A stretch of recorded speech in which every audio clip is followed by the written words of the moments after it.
Okay, so nested loops, para siyang nested ifs, pero pag nested if, dalawang if statements na may isang if statement sa or maraming if statement sa loob ng isang if statement.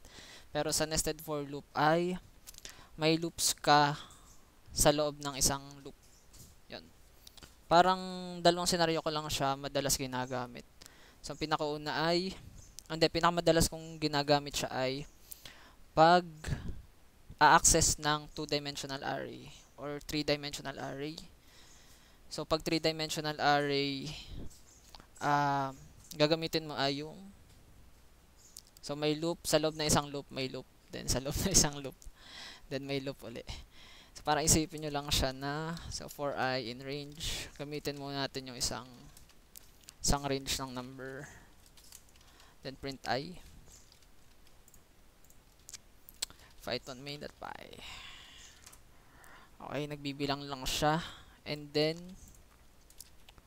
pag nested for loop ay meron kang loop sa loob ng isang loop. So parang ganito kasi siya pag bini-visualize. Pag dalawang for loop, parang pag gantong style ng for loop mo na may isang for loop sa loob ng for loop.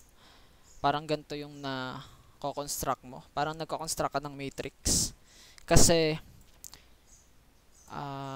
parang siya sa 2D na array na itong inner na to, itong inner na loop na to, i-access niya tong row na to.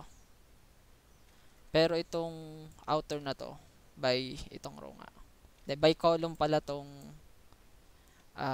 nasa loob na loop na to. So parang, so print natin.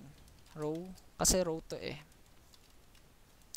Row, so kung ano number, kung pang ilang row na siya.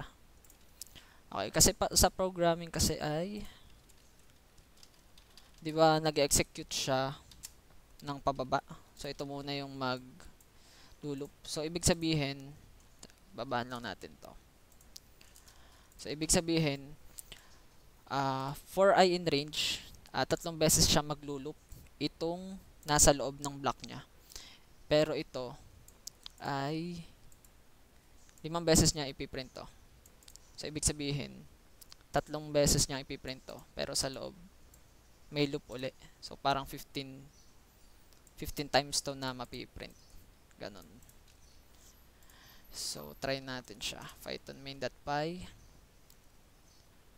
Okay, so nagprint muna siya dito ng row 0. Kasi 0 to 2 to eh. Hanggang to, 0, 1, 2. And then, pinarint siya to, row 0.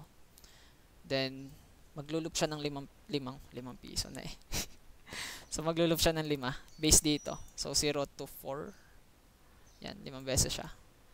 And then, dahil tapos na yung pag-execute nitong block niya, magpapalit to ng variable. So, magiging row 1 na siya. And then, ulit na ulit. Yan. Mag-uulit ulit yung number mo dito and dito. So, hindi to na ulit kasi outer to eh. So, madalas siyang ginagamit pag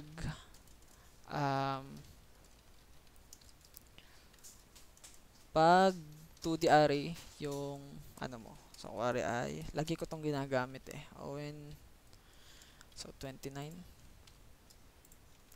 And ito, Patrick. Yun. Parang kung i-visualize mo, parang ganito siya. So, ito yung pangalan ko, Owen tsaka Patrick, nandito sa dalawang to. Owen, Patrick. Tapos ito yung age ko. Ito sa dalawang to. No? Para siyang box. Tapos kung i-access, hindi, lagyan pa natin siya ng mail. Para dumami siya. Hindi, kuwari female to. Hindi, male din to. And then, dagdag pa tayo ng isa. Marie. Hindi ko kilala yun Then, female. So, ito ay 3x2 array. 3 rows, 3 rows siya. Ay, 3x3 pala. 3 rows, tsaka 3 columns. So, kung i-access mo siya. So, yan. Access muna natin siya isa-isa. So, for I in range, so dahil ang piniprint niya ay ayan. So, ang piniprint niya ay index, 'di ba? Pero pwede din namang ganito sa pag-access niyan. Kung alam nyo lang, person. So, yan. So, pag ganito kasi in range, number yung i-return niya dito. Magiging laman nitong I na to. Pero pag ganito, sa Python lang to eh. Hindi ko alam sa JavaScript. So, yun. Ang nilalamin niya ay bawat element dito. Yan. Kaya yan, bawat element. Pero, gusto nyo ganun. And then, dahil ang person ay, so index natin dito ay index 1, index 0, index 1, tsaka index 2. Okay. So, pag pinirint natin ganyan yan. And sabi ko nga, mas madalas kong ginagamit to pag a-access ng mga gantong array. So, Python, for I in, ito, pwedeng ganito. Okay, so for i-access ko naman tong lahat ng element nito. Okay. So kung gusto nyo print, kung gusto nyo name, dahil yung name nyo dito ay nasa index 0. Lahat ng name natin ay nasa index 0. Age ay index 1. Tapos yung gender ay sa index 2. So mas maganda kung palitan natin to x para magkaiba. So x ay hindi kasi ang magiging try natin kasi ang magiging print nito ay yung bawat laman na pala. Ayan o. Ito na yung napiprint niya. Hindi na yung mismong index. Pero try natin siya as for I in range din na ganito. Yan. And then print. So print x. So parang index din yung magiging laman niya. So i-access natin tong person na tayo. Based din sa index. So natin to. And dahil yung x ay number din, para mangyayari dito. So itong person ay na to, ay ito.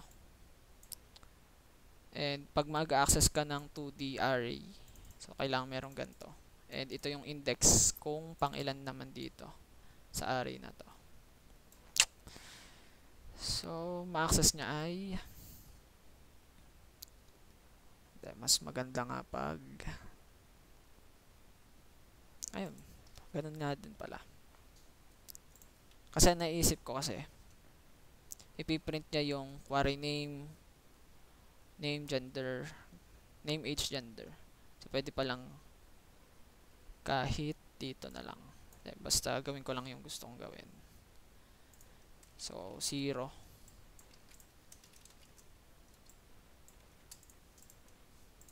One, two. So kasi 0 to yung name ko dito. Ito pala yung naiisip ko. Hindi ko pala siya kahit hindi na kailangan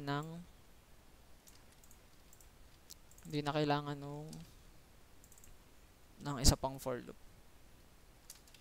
Ay female gender.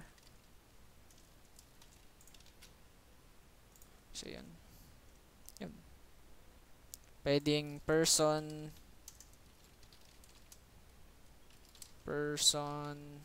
number. So person number I plus 1 para kasi 0 to 0 1 to eh. So pag 0 0 person number 1 person number 2. And pwede kang maglagay dito ng isa pa para meron siyang spaces. So person number 1 si Owen 29 mil. Yan. And madalas ang mga activity pag nested for loops ay yung mga printing patterns, yung mga ganito. Yan. Ipiprint yung mga ganan. So siguro sa sunod na video na lang. Yan. Ipiprint natin yung mga ganan. So yun.